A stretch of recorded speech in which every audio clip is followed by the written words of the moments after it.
Hey guys, Sheila Texter here with B Ministries, where I put out videos and content about my writing journey, about being an author, an evangelist, a pastor's wife, a speaker, just I wear several different hats, and they all follow or fall under the umbrella of the B Ministries.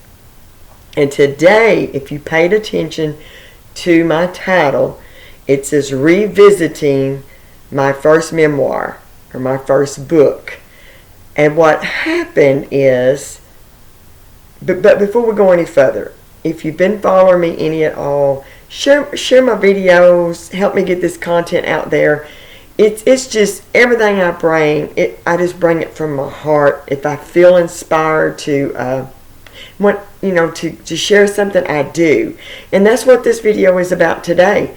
When I first started the YouTube channel, I was putting out 2 videos a week.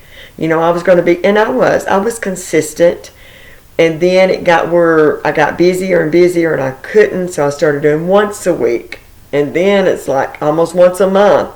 But lately, I've just kind of been, when I feel inspired or God lays something on my heart, I come on here and I share it. Well, I've just came back last week from a writer's retreat. It was called Light the Way Writer's Retreat, and it was put on by Flourish Writers. If you've never heard of them, go look them up. They are Christian based. They are awesome. They've been like in this business for 6, 7, 8 years, somewhere in that area. I bought one of my first writing packages from them. And so that was like in probably 2019. I bought my first writing package from them. And here it is, 2023. Now they're putting on retreats, and they're almost #1 in Bible studies and things like that. They're called Flourish Writers, and it's Jenny and Mindy. So there's a great resource for y'all, and they offer a lot of free resources as well too, but they're very reasonably priced. And like I say again, I can't express it enough that they are Christian based, and so everything they bring through spirit led. That was one of the things that they kind of honed in on this writers retreat, was being spirit led, spiritual driven, and being sensitive to the Lord as you write your books and as you journey through this life of things that you want to do. But while I was there, of course, I've met, there was probably, they wasn't expecting but about 20 women, and 40 something women showed up. And all these women had desires and goals to they'd either already written books and they was wanting to further their author business.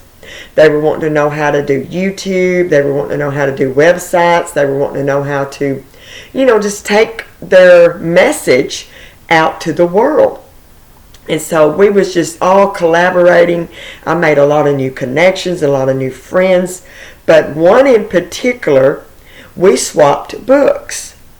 And so that's what made me want to do this video today. We swapped books. And it made me, I felt in my spirit, I heard the Lord prompting me, you need to revisit your memoir. It's been a while since you talked about your memoir. I wrote a book, guys. My first book was released in 2020. I started writing it around the 1st of 2019. And I got the title was dropped in my spirit in 2018. But it had been in my heart probably since 2015, 2016. Every time that I would share my story, someone would say, you need to write a book. But at the place I was at, it just was not a good time to write the book, because I was still living among the people that this thing had happened at. And I'm going to show y'all my book in a few minutes and show you the title. And so the Lord was like, you need to revisit that. You need to make a new video, because you have about 400 something new subscribers, and you have gained some new followers and gained some new people that are interested in your journey. But from that memoir, writing that memoir, even before I wrote that, the Be Ministries was birthed like in 2016. So as I've been journeying, I've just been taking steps, guys, and I just keep moving forward. I am nowhere where I want to be. I am nowhere where I want to be or where I see myself in my spirit. I have written 4 devotionals in the Be Ministry area, and I will do my best to put my links in the description below.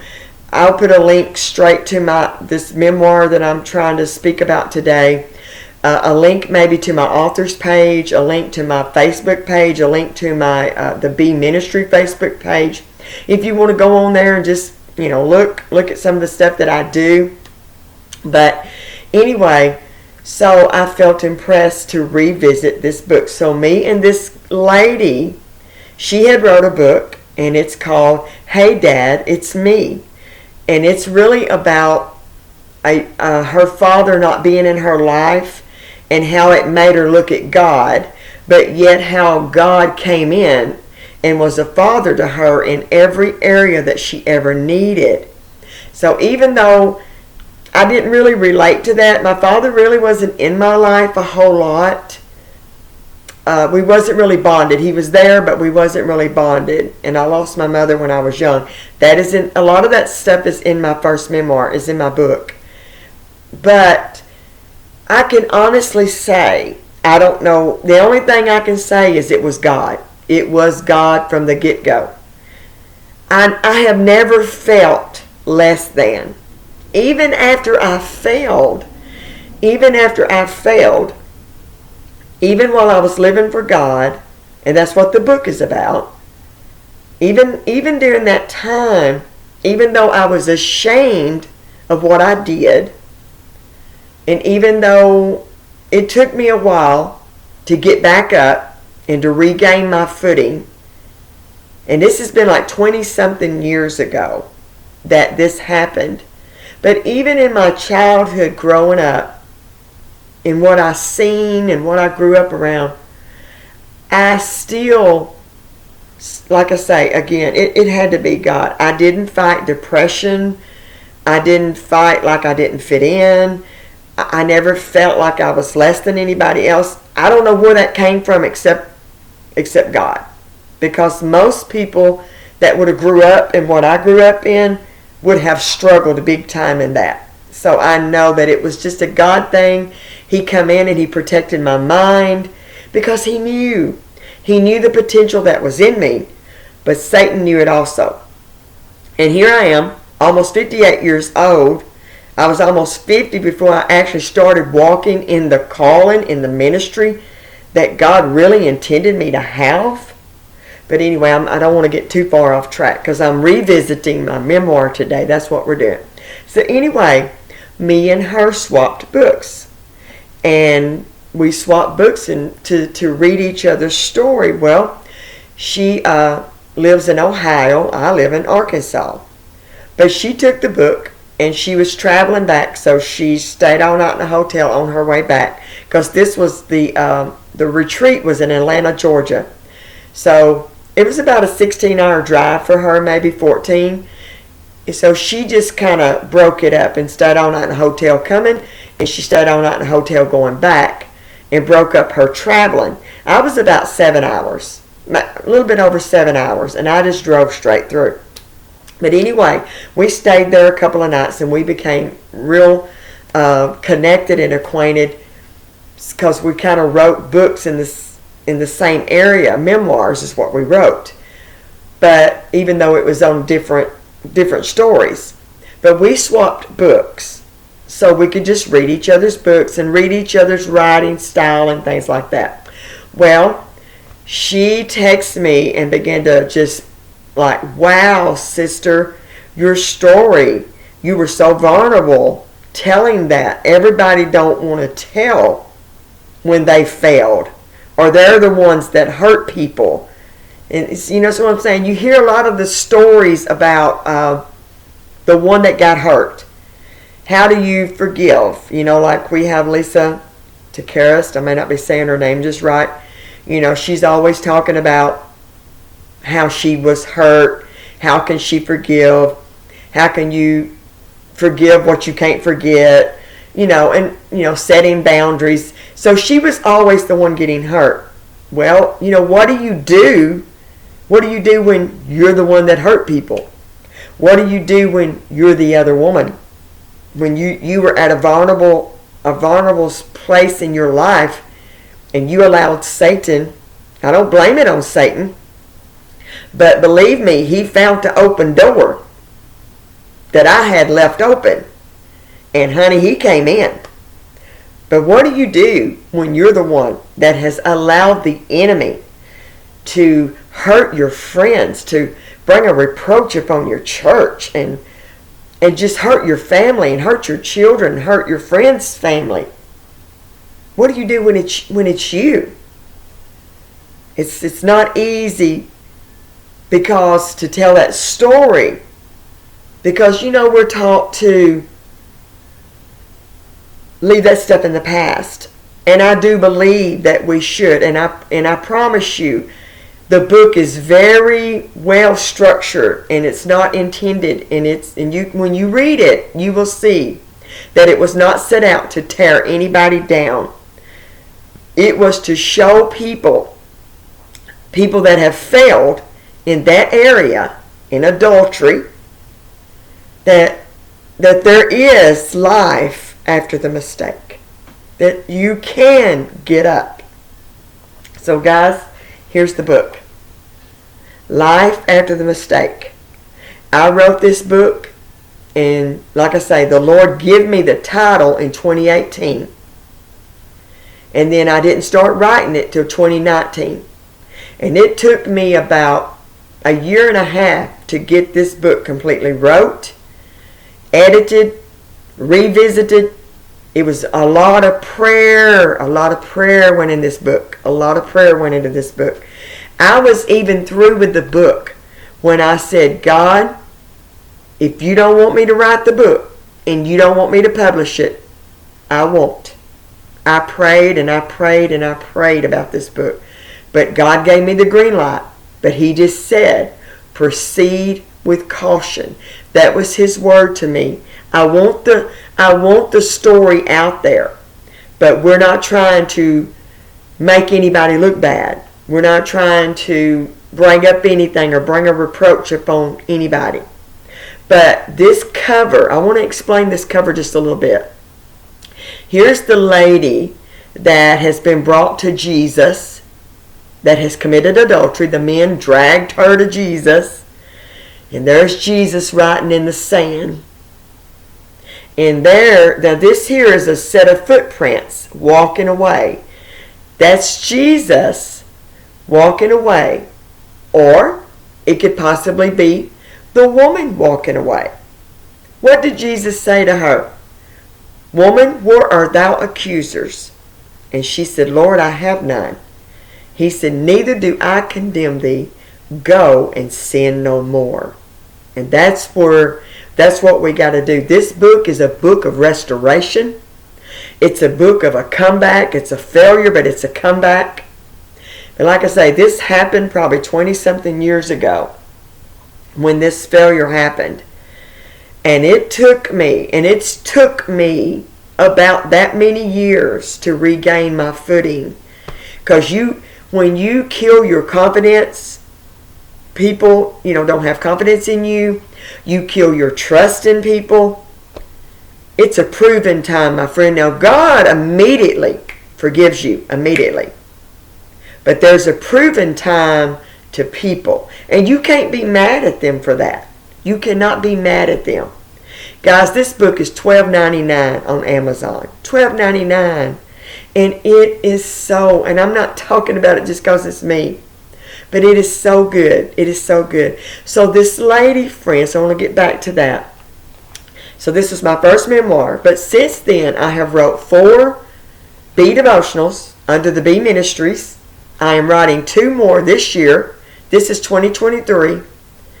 I am writing 2 more this year, and my goal is to have 12 devotionals before it's over with. Hopefully within the next 3 years after this year, I'm hoping to write 2 a year, the next after this year, and that will get me the 12 devotionals. I would love to be able to write sooner, but it's just life happens, and you don't never know what's going to go on.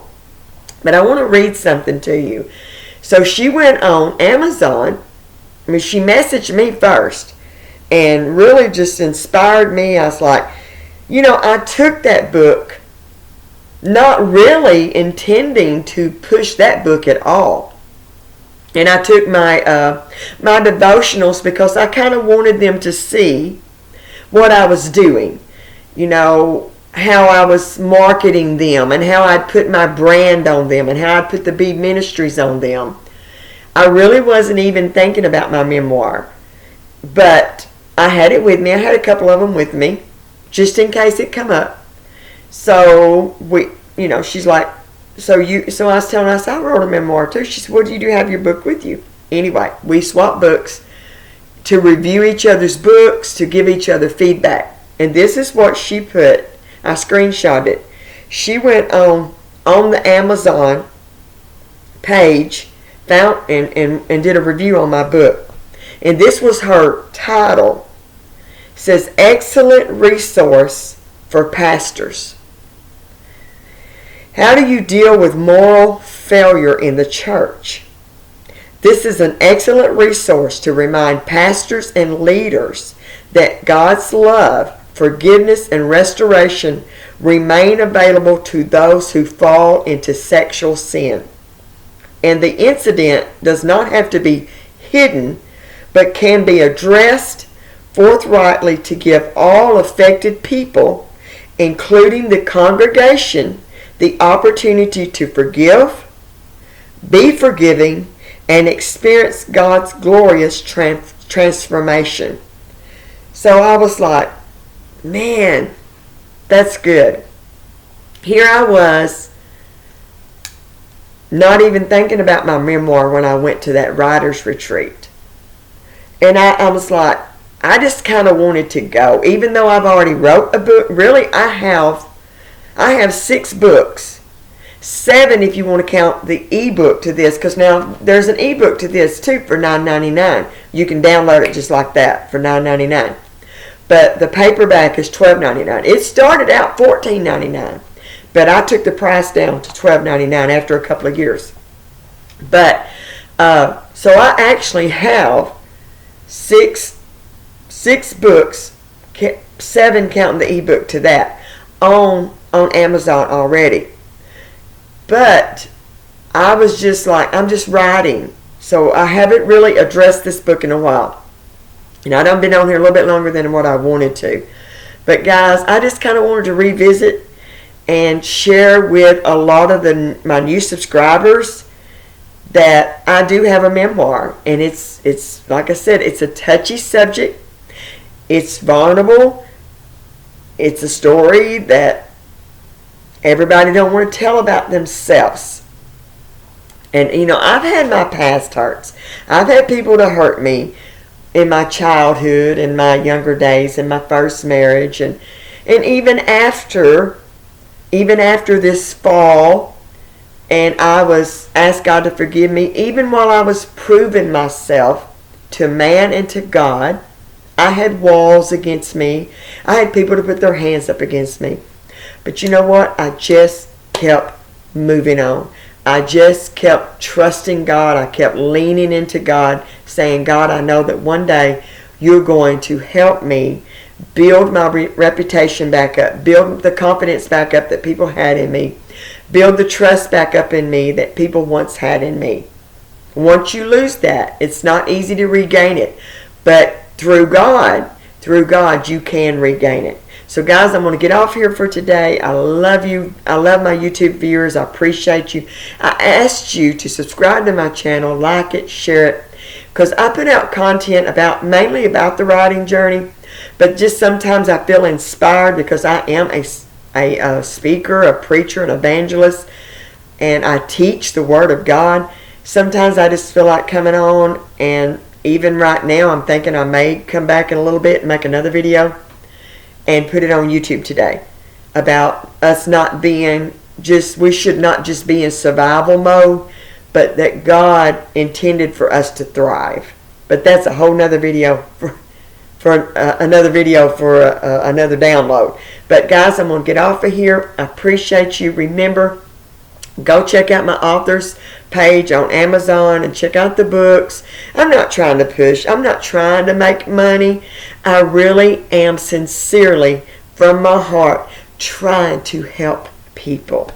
And also, I'm trying to leave a legacy for my children and my grandchildren. But until I come back again, I'll see y'all later. Y'all have a great day, a great week, and I really appreciate y'all. I'll see you later.